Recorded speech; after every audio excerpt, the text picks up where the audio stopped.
রবিবার দুপুরে কী কী রান্না হয়েছিল সেটাই তোমাদের সাথে শেয়ার করলাম। মাংসটা খেতে দারুণ হয়েছিল, আমাকে দেখেই সেটা বুঝতে পারছি।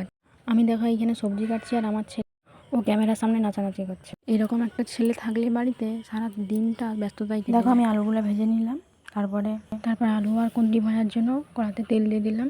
আলু কুঁদরি ভাজাটা হচ্ছে, তারপর করব আমের চাটনি। ওগুলো আমাদের বাড়ির গাছের আম। আমার চাটনিও হয়ে গেল।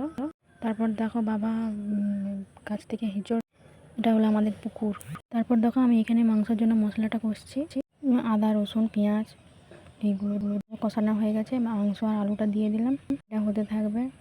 ভাবলাম ভিডিও করছি তাই শাড়িটা পরলাম।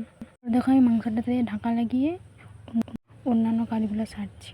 দেখো আমি মাংসটা ভালো করে কষিয়ে নিচ্ছি যতক্ষণ না মাংস থেকে তেল বের হচ্ছে। যেহেতু আমাদের বাড়ি গ্রামে, চারিদিকটা গাছপালাতে ভরা। মাংসটা কষানো হচ্ছে, কত সুন্দর কুঁদরি গাছ হয়ে গেছে। মাংসটা প্রেসার কুকারে দিয়ে দিয়েছি, 3টে সিটি হবে, তারপর নামিয়ে নেব। সবার খাওয়া শেষ, আমার ছেলেরও খাওয়া হয়ে গেছে, ঘুমিয়েও গেছে। তারপর আমি খেতে বসলাম। আজকে রান্নাটা সবাই খুব ভালো লেগেছে। তো চলো টাটা।